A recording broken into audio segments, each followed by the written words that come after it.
తాకట్టులో ఉన్న బంగారాన్ని విడిపించి ఆ రోజున్న మార్కెట్ ధర కట్టి మిగిలిన డబ్బును మీకు అందిస్తుంది కొమ్మూరి గోల్డ్. నమస్తే, నేను ముఖేష్. ఈరోజు మనతో పాటు ఉన్నారు ప్రముఖ ఆధ్యాత్మికవేత్త, హనుమత్ ఉపాసకులు రాజేశ్వర్ శర్మ గారు. నమస్కారం గురువు గారు. నమస్కారం అండి. ముఖ్యంగా సార్, మీరు హనుమత్ ఉపాసకులు.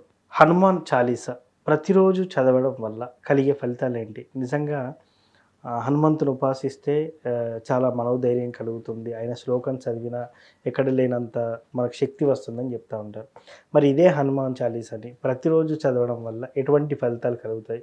లేదు, ప్రతిరోజు కుదరని వాళ్ళు మంగళవారం కానీ శనివారం కానీ ఎన్నిసార్లు చదవాలి? ఇలా చదవడం వల్ల ఒక జీవితం యొక్క ఒక మనిషిలోని జీవితంలో ఎలాంటి మార్పు వస్తుందంటారు? శ్రీ హనుమతే నమః.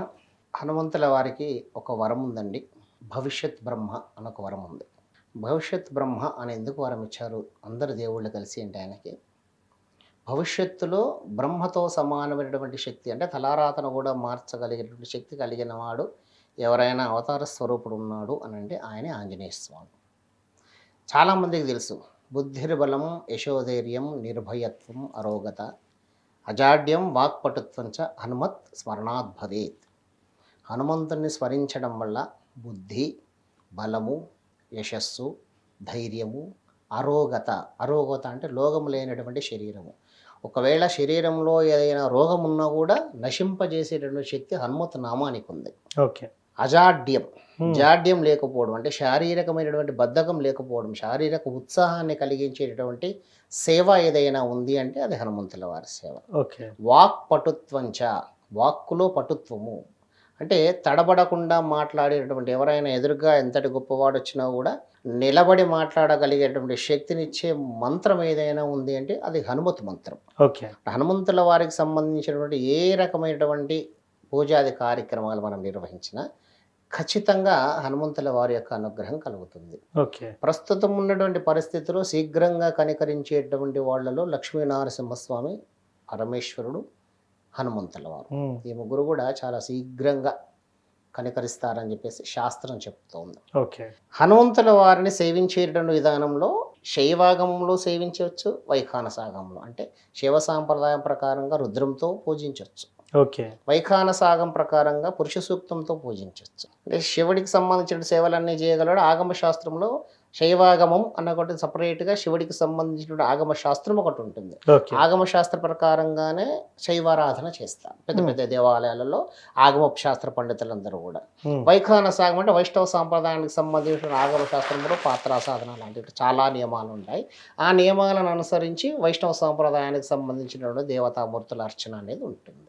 హనుమంతుల వారికి శైవ సాంప్రదాయము, వైష్ణవ సాంప్రదాయం బిల్వపత్రాన్ని సమర్పించవచ్చు, తులసి పత్రాన్ని సమర్పించవచ్చు, రుద్రంతో పూజించవచ్చు, ముని సూక్తంతో పూజించవచ్చు, తర్వాత పురుష సూక్తంతో పూజించవచ్చు. ఇది హనుమంతుల వారి సర్వదేవతా స్వరూపం కాబట్టి ఆయనకి ఏ రకమైనటువంటి సేవ అయినా కూడా ఆయన కనికరిస్తాడు. తర్వాత హనుమాన్ చాలీసా అనేది చాలా సుప్రసిద్ధమైనటువంటి, అందరికీ తెలుసండి. హనుమాన్ చాలీసా పఠించడం వల్ల శ్రవణ మాత్రము చేతనే, అంటే హనుమాన్ చాలీసాను వినడం వల్లనే ఎన్నో గొప్ప ఫలితాలు ఉన్నప్పుడు దాన్ని మనం స్వయంగా పఠిస్తే ఎంతో అద్భుతమైనటువంటి ఫలితాలను మనం చూడవచ్చు. అయితే టైం లేదు అనేటటువంటి ప్రస్తుతం ఉన్నటువంటి సమాజంలో చాలామంది నోటెంబట వినేటటువంటి మాట ఇది టైం లేదు. టైం లేదు అని అనుకున్నప్పుడు జీవితంలో ఉండేటువంటి అన్ని నిత్యకృత్యాలకు టైం ఉంటుంది. అంటే మన స్నానం చేయడానికి, పోవడానికి అన్నిటికి ఉంటుంది. దేవతా స్వరూపం దగ్గరకు వచ్చేటప్పుడు దేవతార్చన, గుడికి వెళ్ళాలన్నప్పుడు మాత్రం టైం లేదు. నేను ఇంట్లో ఇలా మొక్కేసి వెళ్ళిపోతాను అని అంటే ఆయన కూడా నువ్వు మొక్కేసి వెళ్ళిపోయినప్పుడు ఆయన అట్లా చూసి చూడనట్టు వదిలేస్తాడు. ఎవరైనా అంతే. ఓకే. మనుషులు కూడా మనం ఒకసారి ఆయన పలకరించేసి వెళ్ళిపోతే దాని తర్వాత మళ్ళీ వారికి ఎదురు ఊరికినే ఆయన్నాడు. భగవత్ స్వరూపం కూడా అంతే. ఆయన తీక్షణంగా చూడాలి. ఏ దేవతామూర్తిని మీరు సేవించినా కూడా, ఏ దేవతా దేవాలయానికి వెళ్ళినా కూడా స్థిరమైనటువంటి భక్తి. ఆయన ఏం గంటలు పూజను బొట్టన వేల మీద కూర్చొని తపస్సు చేయమంటే మనకు అంత శక్తి లేదు, అంత సమయం లేదు వాస్తవంగా కూడా. కానీ ఒక ఉపాసన అంటే ఒక నస అంటే ఇప్పుడు చిన్నపిల్లలు ఏదైనా కావాలని మారం చేస్తూ ఉంటారు పెద్దవాళ్ళని. అవును. రోజు అదే పనిగా అడుగుతుంటారు. ఇప్పుడు ఒక తల్లి వంట చేస్తున్నప్పుడు ఒక చాక్లెట్కి ఒక 10 రూపాయలు కావాలి అని అనుకున్నప్పుడు వెళ్ళి అమ్మ ఒక 10 రూపాయలే చాక్లెట్ కావాలంటే ఫస్ట్ ఉన్నటువంటి పరిస్థితుల్లో మొట్టమొదట తల్లికి వచ్చి చిరాకు పడుతుంది. అవును. నేను పని మీద వెళ్ళిపో అంటది. కొద్దిసేపు తర్వాత మళ్ళీ వస్తుంది ఆ పాపనో బాబో. అలా ఒక 10 సార్లు వచ్చేటప్పటికి చివరికి విసుగొచ్చేస్తుంది. అవును. విసుగొచ్చేసి 10 రూపాయలు తీసి పడేస్తుంది. కొనుక్కపోయామన్నాను. తిట్టినా కూడా కోరిక నెరవేరింది అక్కడ. ఓకే. మీకు ఇక్కడ అర్థమైంది కదా. అంతే కదా. కోపంతోనైనా ఆ 10 రూపాయలు ఇసిరేసినా కావాలన్నటువంటి ఫలితాన్ని ఆ నస అంటే ఆ కావలసినటువంటి వస్తువు మీద అభిమానంతో ఎలాగైతే తల్లిని ఏమి రిక్వెస్ట్ చేస్తుందో అడుగుతుందో మనం కూడా భగవంతుని ఎలా వేడుకోవాలి. అలా వేడుకోవడం వల్ల ఖచ్చితంగా దాని యొక్క ఫలితం ఉంటుంది. ఓకే. అంటే సేవా మార్గాలలో స్వామివారిని సేవించేటటువంటి మార్గాలలో చాలా ఉన్నాయండి. ఆయనకి ఇష్టపడేటువంటి పూజలు కానీ, ఆయనకి ఇష్టపడేటువంటి సేవలు కానీ. ఇప్పుడు రుద్రం ఎంత శక్తివంతమైందండి. రుద్రం చాలా శక్తివంతమైనటువంటిది. అలాగే పురుష సూక్తం శక్తివంతమైనటువంటిది. సూక్తాలన్నీ కూడా శక్తివంతమైనటువంటివి.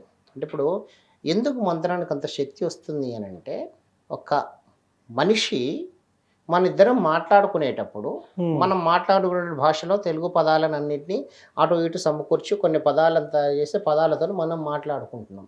ఈ పదాలలో చెడు మాటలు ఏ భాషలో ఉన్నాయి? తెలుగు భాషలోనే ఉన్నాయి. అక్షరాల క్రమాన్ని మార్చేసి కొన్ని అక్షరాలను కలిపితే అది చెడు మాట అవుతుంది. చెడు మాట మాట్లాడినప్పుడు ఎదురుగా ఉన్నటువంటి వాడు చెడు మాట మాట్లాడినప్పుడు మన శరీరం లోపల ఒక రకమైన ప్రేరేపణ కలుగుతుంది. కోపం వచ్చేస్తుంది, ఆవేశం వచ్చేస్తుంది. నువ్వు నన్ను అంత మాట అంటావా అని శరీరం అంతా ఏం జరిగింది? ఒక మాట మాట్లాడడం వల్ల శరీరానికి ఏమన్నా హాని జరిగిందా? ఏం జరగలేదు. జరిగినప్పుడు మరి నీకు అంత కోపం ఎందుకు వచ్చేస్తుంది అని అంటే, ఆ మాట్లాడినటువంటి మాట చెడు అనేది ఎప్పటి నుంచో మనం వినున్నాం. ఆ చెడు అనేటువంటిది మన శరీరాన్ని అంతలా వైబ్రేట్ చేస్తున్నప్పుడు ఛందోబద్ధమైనటువంటి మంత్రోచ్చారణ ద్వారా మనం చేసేటువంటి సేవ ఇంకెంత వైబ్రేషన్ని కలిగించాలి శరీరానికి. మంత్రానికి ఒక పద్ధతి ఉంటుంది. ఏదో మనం నార్మల్గా మాట్లాడుకునేటువంటి మాటలాగా ఉండదు. ఇప్పుడు రుద్రంలో నమస్తే అస్తు భగవన్ విశ్వేశ్వరాయ మహాదేవాయ త్ర్యంబకాయ త్రిపురాంతకాయ ఇలా చదివితే మీకు దాని ఎఫెక్ట్ తెలుస్తలేదు. నమస్తే అస్తు భగవన్ విశ్వేశ్వరాయ మహాదేవాయ త్రయంబకాయ త్రిపురాంతకాయ త్రికాగ్నికాలాయ కాలాగ్ని రుద్రాయ నీలకంఠాయ మృత్యుంజయాయ సర్వేశ్వరాయ సదాశివాయ శ్రీమన్మహాదేవాయ నమః అన్నాం.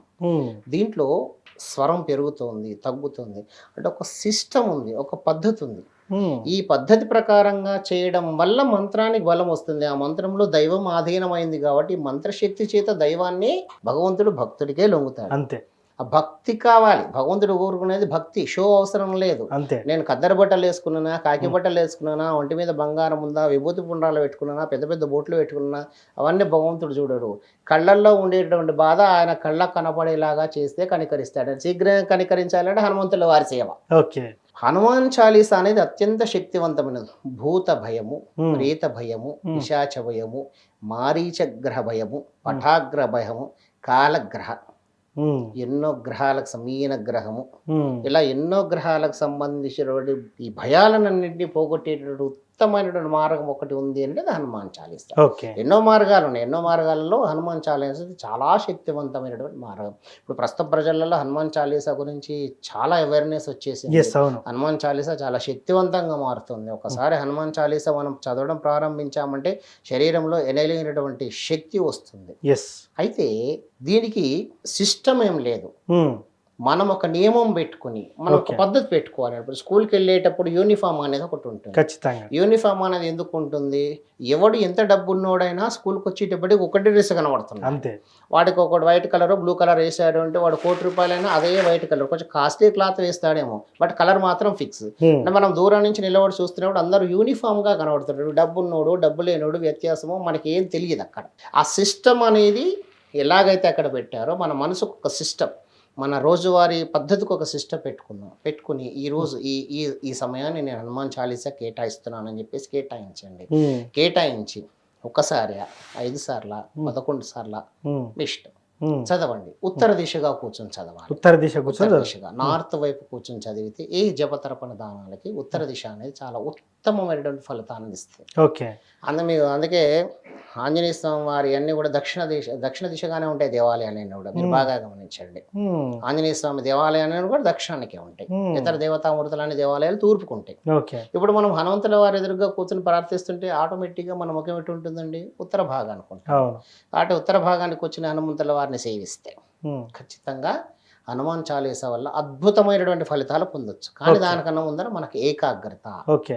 నేను చదవమన్నానని మీరు చదవడం కాదు, ఆయన చదవమన్నందుకు నేను చదువుతలేను, నాకై నేను శక్తిని పుంజుకోవడానికి, హనుమంతుల వారి కనికరం పొందడానికి, ఆయన అనుగ్రహాన్ని పొందడానికి భక్తి శ్రద్ధలతో చేస్తే హనుమంతుల వారు ఖచ్చితంగా కనికరిస్తారు. ఈ విషయంలో సందేహపడాల్సిన అవసరం లేదు. సో మొత్తానికి హనుమాన్ చాలీసా చదవడం వల్ల ఇన్ని ఫలితాలు చాలా అద్భుతమైన ఫలితం ఉంటుంది. సో దీనికి నియమనిష్టలు పాటించాలంటారా? అంటే కొంతమంది భక్తులు ఉంటారు, ఇప్పుడు సాంసారిక జీవితం ఉంటుందండి, పొద్దున చదువుకోవాల్సిన బాధ్యత కూడా ఉంటుంది. మరి ఇటు సాంసారిక జీవితాన్ని అటు దేవుణ్ణి సేవలో ఉండాలంటే సాధ్యమయ్యే పనైనా చేసుకోవచ్చు అంటారా? మరి సాంసారిక సుఖాన్ని త్యజించమని ఎక్కడ నియమం చెప్పలేదండి, బ్రహ్మచర్యాన్ని పాటించమని ఎక్కడ నియమం చెప్పలేదు. ఈరోజు పొద్దున మేము హనుమంతుల వారికి పూజ చేసామండి, తర్వాత దాంపత్య జీవితంలో చాలా ఉంటాయి కదా. మరి ఇప్పుడు ఆంజనేయ స్వామి దేవాలయాలు అర్చకులందరూ కూడా సాంసారిక సుఖాన్ని త్యజించాల్సినటువంటి అవసరం లేదు కదా. సాంసారిక సుఖం అనేది ప్రాజాపత్యర్థం, సంతానాన్ని పొందడానికి సంసారం. సంసారం వదిలేసి స్వామివారు ఎప్పుడు సేవ చేయమని చెప్పరు, నీకు వంశవృద్ధి కలగాలి. అవును.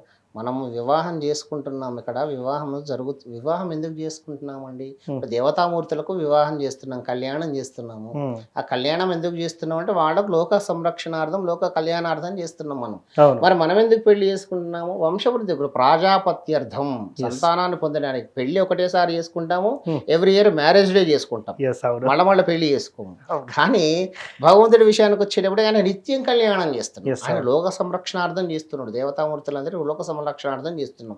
ఇక్కడ మనం వివాహం ప్రాజాపత్యర్థం, సంతానం కోసం మనము ప్రయత్నం చేస్తూ ఉన్నప్పుడు సాంసారిక, ఇప్పుడు సంతతి కావాలనే కోరిక ఉందండి.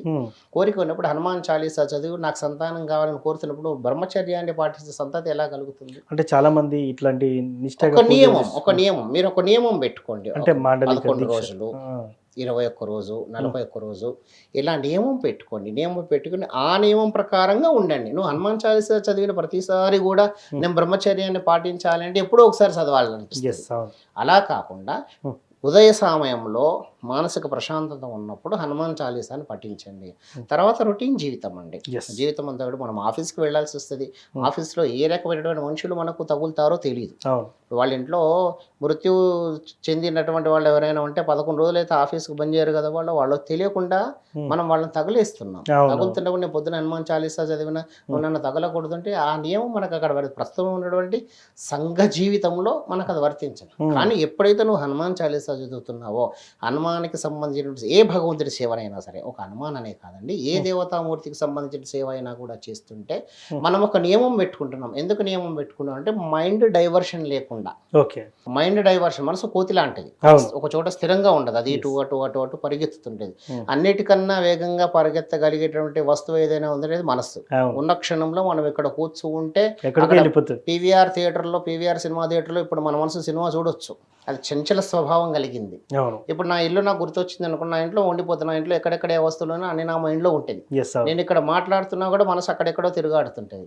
కాబట్టి ఈ సాంసారిక సుఖం అనే అవనేండి, నాన్ వెజ్ అలాంటి అన్నీ ఏవైతే చేయకూడని నియమాలు ఏవైతే ఉన్నాయో ఇవన్నీ కూడా మనం ఒక లిమిటెడ్ పీరియడ్ పెట్టుకోవాలి.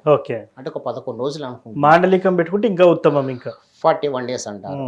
ఆ పెట్టుకున్నప్పుడు మనం ఒక రక్ష కట్టుకోవాలి. ఒక రక్ష కట్టుకుని కర్మ ప్రారంభం లోపల నేను ఈ రక్ష కడుతున్నాను. మీరు దేవాలయానికి వెళ్ళినప్పుడు అక్కడ అర్చకుడు చెప్తాడు, గురుగారు నేను ఇలా హనుమాన్ చాలీసా చదువుదాం అనుకుంటున్నాను, నాకు మండలానికి సంబంధించి లేక 21 దీక్ష, 21 రోజుల దీక్ష నాకు రక్ష కట్టండి అని చెప్పేసి కర్మ ప్రారంభంలో రక్షాబంధనం కట్టుకుని, ఈ రక్షాబంధనం ఉన్నంతకాలం మనము ఎంతవరకు నియమాన్ని పాటించగలుగుతామో అంతవరకు నియమాలను పాటించగలుగుతూ నిత్య వ్యవహారానికి దెబ్బ కొట్టకుండా 21వ రోజు అయిపోయిన తర్వాత స్వామివారికి సేవ చేయాలి. మనం 21 రోజులు అయిపోయిందబ్బా పుస్తకం చేసి వదిలిపేసుకున్నట్టు కాదు. మరి దీనికి పరిహారం ఏంటి? ప్రతి దానికి ఒక స్థాయి భావం ఉంటుంది, ఒక సాచురేషన్ ఉంటుంది.